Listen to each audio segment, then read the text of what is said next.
Kia ora, ladies and gentlemen, good evening and welcome to Citizen A, where we wrap the week's current affairs with the best political team on television from a very, very Auckland perspective. Warning, we're as fair and balanced as Fox News. Joining me tonight on a revolving panel of bloggers and Auckland opinion shapers. Here's the Associate Professor at the School of Communication Studies at AUT, Media Oracle, Dr. Wayne Hope. And he is an author, a columnist and political commentator, life member of the Socialist Council of Ents, blogger Chris Trotter. Welcome to you both. Coming up tonight, issue 1, Teapot Tape decision, ACC infighting, and a surprising declaration of war against Finland. Has it been a bad week for John Key? Issue 2, Ports of Auckland nil, Maritime Union 2. What's next for this industrial relations weeping wound? Issue 3, when is a convention centre not a political bribe? And we'll end the show on a final word. But let's kick things off with issue 1. The police decided not to prosecute the cameraman who taped the Epsom Tea Party tapes. Michelle Bogue and Judith Collins went to war and accidentally took out Nick Smith with friendly fire. And Jerry Brownlee managed to offend the Finns. Chris, pretty good week for the Prime Minister to be out of the country, isn't it? Yes, he'll be thanking his lucky stars that you know, the threat of nuclear terrorism was able to draw him to the northern hemisphere. John Key originally claimed this taping was equivalent to hacking murdered children's phones, that publishing private conversations could lead to increased youth suicides, and finally, that the police had plenty of spare time to investigate because crime rates had dropped. What did the New Zealand public see in John Key throughout this that they hadn't seen before? Well, it was very interesting at the time because I think the Teapot tapes did two things. It caused National's core support to rally round their Prime Minister, their National Party leader. And there seemed to be an awful lot of support for the Prime Minister's contention that you know, these people, these wicked journalists had breached his privacy, and that talking about sensitive political issues in a public place surrounded by journalists was perfectly in order, and certainly you know, not something any journalist should ever take advantage of. Of course.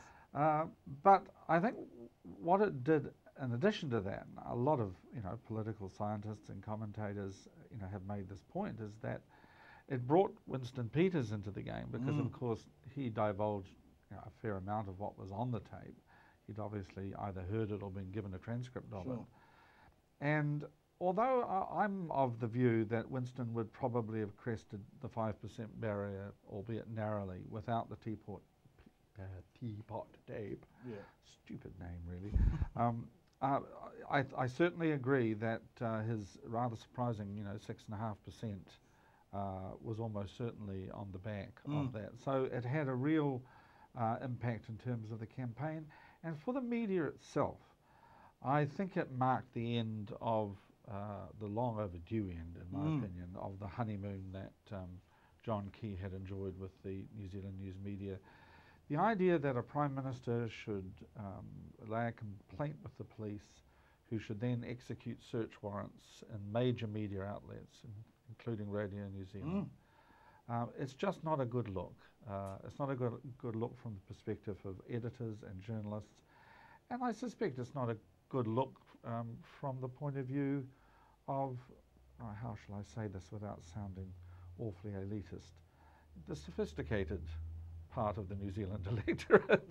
they did look on at these justifications with this fair amount of shock, didn't they? Yes, I think that's fair to say. Because most intelligent adults wouldn't look at any one of those three and say that's a legitimate reason to go ahead with prosecution, is it? Well, no. I mean, the image that was in the minds, I think, of the people who found the whole thing preposterous was these two politicians seated at a table, surrounded by cameras, microphones, journalists of all kinds, and then taking umbrage that someone had apparently, in the melee, the media melee, left a live microphone on the table. Wayne, Key decided to attack the media because his internal polling showed the electorate hated the media more than they hated him. What are the ramifications for democracy when the public distrusts those tasked with holding the powerful to account more than they distrust the powerful? Oh, I don't know if your thesis is entirely correct. If Chris is right, then the Teapot case as a kind of a tipping point. Okay. And ever since then, John Key himself before and after the election has pretty much been under siege, apart from the euphoria on election night. Yeah. And even what's happened in the last week is embarrassing for him as well, because he was making a big play of it actually being a private conversation, not a public conversation, That's right. and that's why I'm calling in the police. Now the police aren't even going to bother to prosecute on that basis. They don't even want to test it in court. Yeah. And John Key's not talking about testing it in court anymore. He's in South Korea. So, in effect, if that was his strategy, it's turned out to be quite counterproductive. Right. Because I don't think that the Prime Minister's been nearly as proactive in facing down his opponents since that teapot saga. So you think he's actually been damaged by it? It's not about him being damaged by the teapot saga or any other kind of saga. It's kind of like a death of 1,000 cuts. Everything's Right. just sort of been building up. I've just made a list of them here. ACC, MFAT, local body restructuring, asset sales. Now you say it's been a bad week. Those are long-term festering sores for National. Yeah. And if they keep dribbling along, then National could end up in the same place that the last National government ended up in late 99 under Right. Shipley, where people are just going to sigh and say, I'm sick and tired of this. Do you think that reality is going to, the possibility of not getting a third term, will increase the agenda that they're going to try and ram through in this term, or do you think it will moderate it? I mean, if they think there's no coming back, why not go hell for leather? Well, I think they're just operating on a short-term basis now. Because they're under siege on all those issues that I mentioned, I don't really think they've got the capacity for long-term planning. Do you think they're in crisis mode?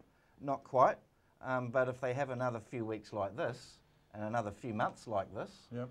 then we can say crisis mode. Chris, the Standard has done an interesting analysis of the factional infighting that is exacerbating the ACC email leak scandal.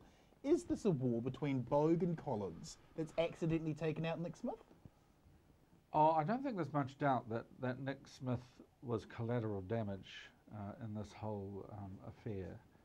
It's a very odd business, and I tend to have some sympathy with the opposition parties who are insisting that more than just the Privacy Commissioner's investigation, there should be perhaps a ministerial inquiry or put a QC in charge, perhaps. Someone who can subpoena witnesses, someone who can force people to give evidence under oath. Because the more that emerges from this whole affair, the more questions and quite serious questions arise. I mean, the latest information to be put out from the blogosphere is that Ms. Puller had some sort of device, some malware, I think the term is in IT speak, so that she could follow the progress of her file around the ACC. Which may in itself suggest that she has very limited faith in ACC. Well, and she may well have a good cause for that lack of faith. But, if that's true, then it raises all kinds of questions about the security of the information that ACC holds. Is Nick Smith guilty of hypocrisy in terms of he was a minister of ACC, he had a chance to actually help other people who are dealing with compensation issues, yet he seems to have put his friend at the front of the queue? Is it hypocrisy for him to help her, a friend or an associate of his, and not have helped all those other New Zealanders out there needing help dealing with ACC? There's an old saying, if you want to tell the truth, write fiction, and I can't help thinking that Steve Braunias in his Nick Smith's diary may have put his finger on it in a way which we reality-based commentators can't do. I see. But leaving aside Mr. Braunias's razor-sharp satirical skills, I think Nick Smith simply made an error of judgment, and an error of judgment on a scale. By the looks of it. Well, yes, although I think the second letter was actually more of an excuse for the Prime Minister than actually a cause for resignation. It was the first one. It was writing the letter under the ministerial letterhead, which was the obvious breach of the cabinet manual. Wayne, right-wing Black Ops tactician Simon Lusk and right-wing blogger Cameron Slater have both been mentioned as being involved in this ACC scandal on the iPredict stock. They've launched today's stock where they think it's going to go. How much more influence are the blogs having over the political news cycle in New Zealand now?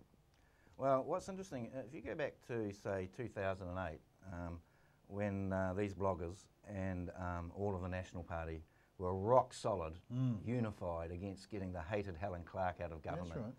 And Very disciplined. very disciplined, very euphoric when it was all over. Now we're into the second term, and things are starting to unravel just a little bit. Yes. Instead of blogging as a team against their hated opponents, they're blogging against each other. Yes. And the blogosphere is becoming the driving force for factional struggles Yes. within the National Party. Although, as I said before this program, when we say faction, we just mean 2 or 3 people with egos the size of houses sort of up against each other, as opposed to ideological factions. But it really does signify the unravelling of National from within compared to where they were at in 2008. There certainly seems to have been a breaking from the narrative between David Farrar on Kiwi Blog and Cameron Slater on Whale Oil, hasn't there?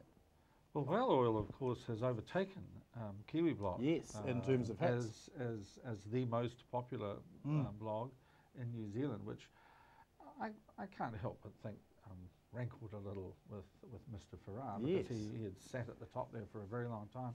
One other point I would make in relation to the whole ACC scandal, and it flows into MFAT and some of the other problems. I can't quite remember which commentator made this point, but it was well made. The Labour opposition in the run-up to the 1999 election had actually set up a narrative that this was a government of sleaze. Yes, that's right. So everything that happened, in a sense, reinforced the opposition's accusation. There was one, crisis after another, one example of bad judgment or outright sleaziness following another. And so it really built the opposition's case to replace, this tired, tatterdemalion bunch of turncoats and sleaze buckets, as they would put it. But this time, I think the opposition, perhaps because there is, so many moving parts to it now, has sort of failed to grab these things. It would be, you think, an ideal environment for an opposition, to take down some of the government's big game. Yeah. But as we've been discussing, it's more like sharpshooters on their own team. Exactly. How do you know where to shoot? Final question: what's the first thing John Key does when he lands in New Zealand? When he walks back in through the front door? Well, might be better to come in through the back door. Right. And have a chat to his PR advisors. Yes. Have a Ring chat. Finland. Is it Ring Finland? Have a chat to his communication strategist. Yep. Have a look at his private polling. Take a deep breath and say, what the F do we do now? What does John do? Well, I think he probably needs to get together with Judith Collins. And find out what really happened? Well, he has a reputation. Do we really know what really happened? Well, I think the Prime Minister needs to know what really happened, yes. because how he proceeds from this point on will really depend on the solidity of the information he has in his possession. There's only one way he can get that, and that's to exercise some of his fabled behind-the-scenes smiling assassin skills with his minister. I predict, I think, before we came on the show, had Judith Collins at 40% chance of resigning by June the 1st. If you were a betting man, would you be taking a punt on that? I'm not really a betting man. No. But would you take a punt on that? 40% chance of it going? Look, I think he's going to see the lie of the land first. Right. The worst thing he could do is do a knee-jerk decision. Right. And as I say, he's got to look at his communication strategy people. He's got to look at the polls. I mean, that's what Helen Clark did. That's right. You actually analysed the fallout and what that would mean for your government. Yes. And the ethical scale of what someone's done is a secondary consideration. Two ministers in a month would be... that would be... one is a misfortune, the other looks like carelessness. Yeah. But I think 40% is probably a pretty shrewd guess. It's not over 50%. I think that would be a little hopeful. Because she would have gone by now. But I think, there is quite a substantial chance that she will not survive this. Thank you, panel. Moving on to issue 2. The Employment Court has handed out a second public spanking to the Ports of Auckland with the announcement of an interim injunction that halts the port's plans to make 292 workers redundant. Ports of Auckland seem to define good faith as blind faith. Chris, you blogged that the tactics employed by Ports of Auckland were desperate. Where would you place them currently? Well, it looks as though they have lost, and that makes me just a little bit uneasy because I can't believe, frankly, that it is going to be as easy as all that. It would seem on the face of it that the employment court, judge of the employment court, has got the measure of POAL, has got the measure of Mr. Pearson and Mr. Gibson, and has laid down the law in a quite literal fashion. Leaving POAL in the midst of a public relations and quite possibly a human resources disaster. Putting enormous pressure, I would also suggest, on Len Brown and his council to actually straighten out not just POAL but the ACIL, the Auckland Council Investments Limited, who, when questioned the other day about how much this whole dispute had cost the ports of Auckland, Weren't keeping track. basically said, "Oh, we have no idea. We haven't really been adding it up." Well, Isn't you that know, I mean, I extraordinary? just found that, you know, in a hat tip there Those to high No Right salaries are Turn. designed to make who- those analyses, aren't they? It's just- well, that was their exactly. job, Yeah. and full credit to No Right Turn. Yeah, and it survived an Indef- incredible piece on there, didn't it? yeah, indefatigable Yeah. OIA aficionado who has dug these wonderful admissions out. But you know, if the law alone is enough to win this, then it would certainly look as though But you have your doubts? is on top. Well, I 'Cause know, they put a lot of energy into I this, know haven't that Mr. Pearson is a formidable Yes. businessman. He has a very long track record in the whole business of running Yeah, ports. Yeah. I find it hard to believe that he could be defeated quite so easily. Wayne, when does Len Brown step in and stop the self-mutilation by the ports? At some point, he has to step in, doesn't he? He does, because the situation we have now is a relentless arm wrestle with really no end in sight. So he's really is going to step in. On the one hand, it looks as though the port authorities still have a lot of muscle, as Chris has pointed out. On the other hand, the unions are winning the public relations war. I mean, it's the management that look like they're obstructing a settlement. Sure. It's the management who look as though they're trying to circumvent the rule of law, right? It's the management who are actually trying to change the game. Yeah. And the unions seem to be just doing the best they can. Now, in most industrial disputes, the role of the employer is to portray the unions in that light. That's right. And in this case, you've got exactly the opposite. The other problem for the management, and I take Chris's point, there's some formidable people on their side, but I think that very formidability has generated hubris, so that the Pearsons of the world have actually become too overconfident. Right. And the politics of this have been a lot more unpredictable than they suggested. Yeah. They hadn't planned, for example, for two other industrial disputes to actually become conflated with this. Right. Like, who's going to stand up against those Oceania rest home Yeah, workers? yeah. Or those AFCO workers who are just up against a Tallies, militant Yes. de-unionising management in the way. I think the other thing they failed to take account of was the intervention of the CTU, and particularly its president, Helen Kelly. I think when they were assessing, you know, the battlefield before them, they would have focused on Gary Parslow, the head Right. of MUNS, a known quantity, Yep. and his union, you know, which was a fairly macho Yep. sort of bunch of guys. I mean, these are traditional proletarians. These are the horny-handed sons of toil and then some. Yeah. And their union reflected, you know, that unreconstructed old-style unionism Sure. with a vengeance. What they didn't bargain on was someone like Helen Kelly coming into this dispute, bringing Carol Beaumont, Yes. former Labour MP, in Yep. with her, and actually changing the focus quite dramatically away from these big burly men and their big burly jobs, driving around straddle cranes and doing all these kind of masculine things. They refocused it onto the workers and their families. Work-life balance. Yeah. And suddenly the narrative became something that Aucklanders could latch onto and could empathise with, because New Zealanders work harder than just about anybody else on earth.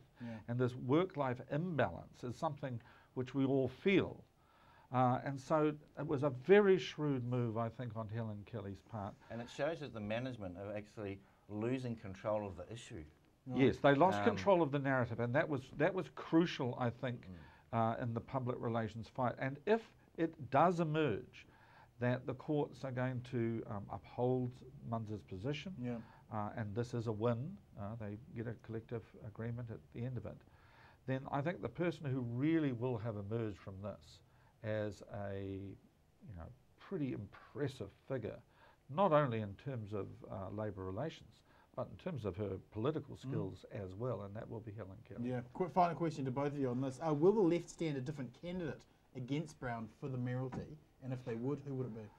Well, it's too early to say for the simple reason that we haven't come quite to the end game of this dispute yet. Yep. Look, one point I would make is that if you are a powerful businessman and you're really arrogant and you think you know it all, you don't actually think about democracy, do you? No, sure not. So all the things we've been talking about, the role of Helen Kelly, the role of those other disputes, what they all signify is that the volatility of democracy is beyond their purview. And that's what they haven't taken into account. And that's why we can't predict what we should do about Len Brown yet. What do you think is going to be done with Len? Well, I know there's What's to be done? an enormous amount of anger right throughout the left in Auckland, and quite what that means, I'm not quite sure. But certainly he won handily last time, and he won with the votes of working class people overwhelmingly. And he got maritime financing. Yes, he was backed by the unions, he was backed by the Labour Party, most emphatically he was backed by the Pacifica people of Manukau. And he is at real risk of not so much seeing that support drift to someone else, but of seeing their willingness to send in their ballot papers just wane a little. Now, I mean, I think if he doesn't do anything, other than say he can't do anything, and if this result is not as benign as it certainly appears to be, or heading towards, then I think someone will stand against him, frankly. Colin Twyford needs to take you out for a coffee. Thank you, panel. Moving on with issue 3 tonight. The new authoritarian capitalist super ministry czar, Stephen Joyce, has hailed the new convention centre to be paid for by Sky City as a positive for the country, while others are concerned crony capitalism minus social responsibilities will lead New Zealand headlong into hell. Chris, 350 more pokies will net Sky City $25 million more per year. This is hardly a civic gift, is it? Look, I think the whole idea that convention centres can somehow lift your city to the giddy heights that Len Brown and Stephen Joyce are suggesting has always been pure folly. This is what I think in the United States they call Babbitism, after a certain politician from the Midwest. It's boosterism, it's small town. We've got to do something to rescue the town folks. We'll go to Washington and we'll get something from our senator. Kind of monorail-esque, isn't it? Yes, if you're an aficionado of The Simpsons, it's monorail territory. And I just wish that Len Brown and Stephen Joyce would step away from the idea that a football match or a casino is in some way the answer to turning Auckland into an international city. It's not. Wayne, isn't this just a company paying the government, just paying it to rewrite the law for them? Oh, based on what Chris said, it's not even a Faustian pact, is it? So what is it? The principles are nowhere near as impressive as a Faustian pact. and the problem John Keith's got, we're talking about issue management and looking at his pollsters. What about people like the Family First type people, the conservative churches? What's that right-wing organisation that supported National in the last few elections? We went to one of their... TVNZ. No, starts with M. Maxim. Yeah. You see, those kinds of organisations who are really staunch in defence of family values, what are they going to think about installing more pokies so that more families from socio-economic poor regions of Auckland can become more addicted to these pokies and undermine family life? It's not a good look, is it? A final question. By greenlighting this project, it shut down the St James refurbishment plan that would have seen the RTS Centre used as the convention venue. Is anything going to be done to refurbish the St James? Oh, I wish that would happen. It's just right close to my work, and it's a real eyesore at the moment. Yeah. And I still remember some of the stunning concerts I've seen there. Yep, yep. Are they going to do anything for the St. Joe's? This was the only I saw plan. Barry Humphries. Quite honestly, if you're wanting to build an international city, refurbishing a theatre makes much more sense, because as the experts tell us over and over again, if you want to hold the sort of talented people that can build your economy into the future, you've got to give them the cultural milieu in which they can thrive and for which they will stay in place. Yeah. Let's wrap the show with last word. Chris, your last word this week is? Well, I just want to draw attention to the words of Assistant Commissioner Malcolm Burgess in relation to the whole Teapot Tapes saga. Yeah. He said, and I quote, "We are clear that the actions of Mr. Ambrose," that's Bradley Ambrose, the cameraman, "were unlawful." Well, Right. says who, Yeah. mate? You know, the only people that can tell you whether something is unlawful or not is a court of law. And this guy had not gone before a court of law. The most that this chap had any right to say was that we believe there was a prima facie case Right. for Mr. Ambrose to be taken before the courts. But to actually pronounce the man guilty on the basis of the police's own judgment, that is not the way we do things in this country. Not at all. Wayne, your final word this week? I'd like to talk about pokies again. Yep. Still with Sky City Casino, I read in the New Zealand Herald today that Mike Hosking and other celebrities are being paid money just to walk around the casino. Yeah. Obviously, you've got to get out of the way these images of screaming babies in car parks, low-paid workers, and organised crime using the VIP room to launder money. You've got to get that out of the public mind. Doesn't help. My last word is, what's going to be the hourly rate for these people, and what are they expected to do? Do you get your pay docked if you're just staring at a poking machine? Or do you have to be in the entertainment centres? I'd just like some more details on the job contracts.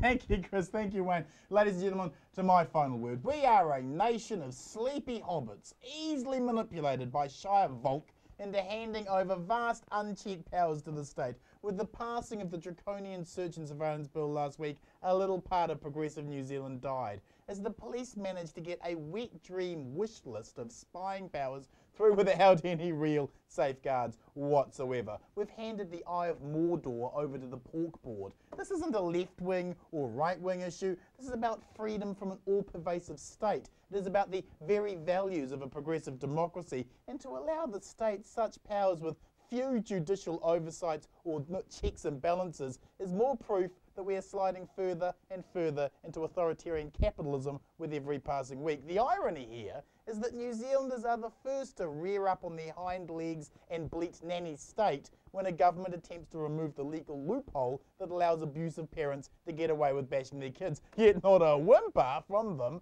when the state allows 70 agencies the ability to break into our homes and spy on us with all the authority of a justice of the peace. This is nanny state on meth. If you like tonight's show, please join our Citizen A Facebook site and connect with other like-minded news citizens, and follow me on my Citizen Bomber Twitter and Facebook page. Thanks for watching, whānau. Good night, Aotearoa.